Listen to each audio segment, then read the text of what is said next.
Hello students. आज के class में मैं आप लोगों को इंटीग्रल कैलकुलस में रिडक्शन फार्मूला बताने जा रहा हूं। रिडक्शन फार्मूला जो है ग्रेजुएशन पॉइंट ऑफ व्यू से काफी महत्वपूर्ण है। और ऐसे रिडक्शन फार्मूला का जो काम है, जैसे मान लीजिए ट्रिग्नोमेट्रिकल जो फंक्शन का, ऐसे रिडक्शन फार्मूला विशेष रूप से ट्रिग्नोमेट्री में काम करता है, ट्रिग्नोमेट्रिकल फंक्शन के लिए।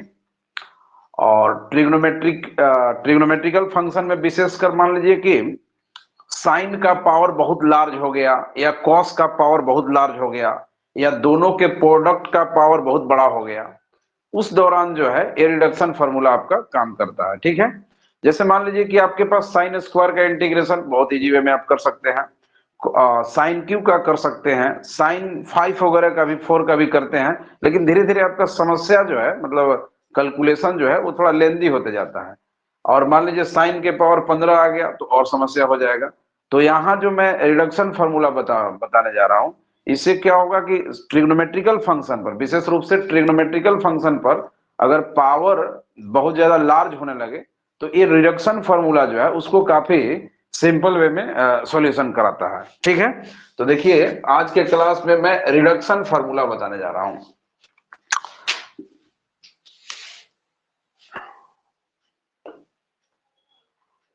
रिडक्शन फार्मूला, देखिए रिडक्शन फार्मूला एक्चुअली है क्या। जैसे मान लीजिए कि अगर आपके पास ए आ गया, साइन स्क्वायर एक्स आ गया, इसका इंटीग्रेशन करना है तो आप कर सकते हैं बहुत आसानी से। साइन क्यूब का कर सकते हैं बहुत इजी वे में। लेकिन जो ही मान लीजिए कि साइन के पावर 7 वगैरह आ गया या और इससे बड़ा पावर आ गया, तो ये सब में आप प्रॉब्लम फेस करने लगेंगे। प्रॉब्लम फेस आप कैसे करेंगे? कैलकुलेशन पॉइंट ऑफ व्यू से आपको समस्या होने लगेगा। तो रिडक्शन फार्मूला यही काम करता है, खासकर ट्रिग्नोमेट्री में, कि बड़ा से बड़ा पावर अगर ट्रिग्नोमेट्रिकल फंक्शन पर आ जाएगा तो उसको ये आसान कर देता है। चलिए ठीक है, आइए देखते हैं। सबसे पहले मैं ऐसे तो sine cos tan sec cosec सबका पढ़ना है। सबसे पहले मैं आपको टेन का बता रहा हूं।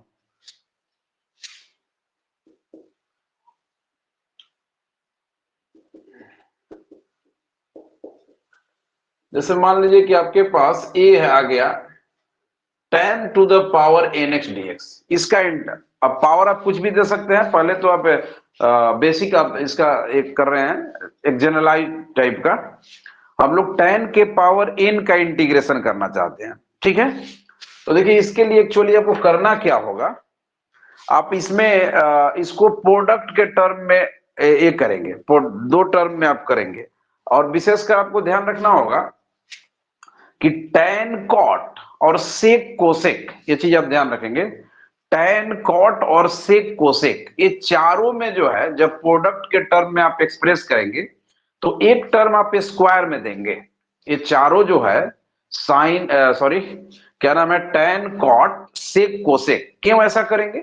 जैसे मान लीजिए कि आपके पास 10 का पावर 20 आ गया, तो इसको आप ऐसे तोड़ेंगे 10 के पावर 18 इंटू 10 के पावर 2।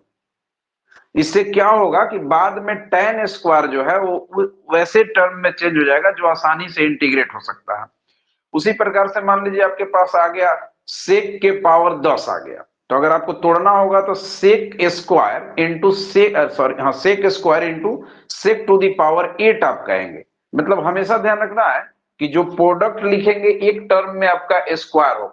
ये किस में आप करेंगे? टैन में, कॉट में, सेक और कोसेक में। साइन और कॉस में ये स्थिति नहीं है, वहां पर आप डिफरेंस 1 का कर सकते हैं। लेकिन यहां जो है एक टर्म आपको स्क्वायर में देंगे तो बेनिफिट होगा। तो देखिए मैं क्या कर रहा हूं, ये आपका हो गया tan इसको मैं लिख रहा हूं tan to the power n minus 2x into हो गया tan स्क्वायर x dx। देखिए ये चीज आपके पास आ गया। ये दोनों को अगर आप मल्टीप्लाई करते हैं, इस टर्म और इस टर्म को अगर आप मल्टीप्लाई करेंगे तो क्या स्थिति होगा? ये दोनों को मल्टीप्लाई करने पर फिर से 10 टू दी पावर n आ जाएगा। तो मैं ये बताया आपको कि tan का हो या कॉट का हो या सेक का हो या कोसेक का हो, आपको डिफरेंस कितना दिखाना है? ऐसे मतलब एक टर्म आपको स्क्वायर में रखना है। चलिए ठीक है आगे। अच्छा हम लोग ये कुछ लोग ये भी समझ सकते हैं इंडिकेशन में। जनरली इंडिकेशन हम लोग इंटीग्रेशन को आई से लिखते हैं, तो रिडक्शन में हम लोग पावर को भी इंडिकेट करेंगे। इससे आपको पता चलेगा कि आप कितना पावर का कर रहे हैं। जैसे 10 टू दी पावर n का मतलब अगर मैंने in लिख दिया दैट मीन्स कि मैंने 10 टू दी पावर n का करना शुरू कर दिया है। ठीक है, अब इसको आप देख सकते हैं, ये आपका हो गया 10 के पावर n माइनस 2x, और इसको हम लोग लिख देंगे सेक स्क्वायर x माइनस 1। देखिए यही इसका फायदा है खासकर चारों फंक्शन में, कि जो आप स्क्वायर वाला टर्म लिखेंगे वो आसानी से चेंजेबल होगा, और नहीं तो आसानी से इंटीग्रेट हो जाएगा। जैसे मान लीजिए सेक स्क्वायर वाला मैटर आता तो आसानी से इंटीग्रेट हो जाता। ठीक है, लेकिन tan cot वगैरह आएगा तो बिल्कुल ध्यान रखना है कि आपको एक टर्म स्क्वायर में लिखना है, उसके बाद रिमेनिंग जो बचेगा उसके अकॉर्डिंग लिखना है। ठीक है, अब देखिए इसको आगे हम लोग बढ़ाते हैं। ये हो गया 10 to the power n minus 2 into sec square x dx minus हो जाएगा 10 to the power n minus 2x dx। कुछ ऐसा आपको लिखना चाहिए। अच्छा यहां के बाद आप देखेंगे जैसे आप एक तरीका से इसका नाम यहां देखिए, इसके कोरिस्पोंडिंग आप काम करेंगे। 10 के पावर n है तो इंटीग्रेशन का नाम आपने लिखा in। 10 to the power n है, इसको हम लोग लिखे मतलब डिनोट किए in। अगर 10 टू दी पावर 20 रहता तो इसको हम लोग i20 बोलते, 10 टू दी पावर 10 रहता तो i10 बोलते। ठीक है, तो यहां आप देख सकते हैं उसी के अनुसार ये जो टर्म है ये क्या चीज है, 10 के पावर n माइनस 2 है। ये 10 के पावर कितना है, n माइनस 2 है, तो इसका नाम हम लोग दे सकते हैं in माइनस 2, जिस प्रकार से ऊपर नाम दिया गया है। तो इसको हम लोग दे सकते हैं in इक्वल टू, ये आपका हो गया 10 के power n minus 2x into हो गया सेक स्क्वायर x dx, और इसको आप रिप्रेजेंट कर सकते हैं 10n माइनस 2।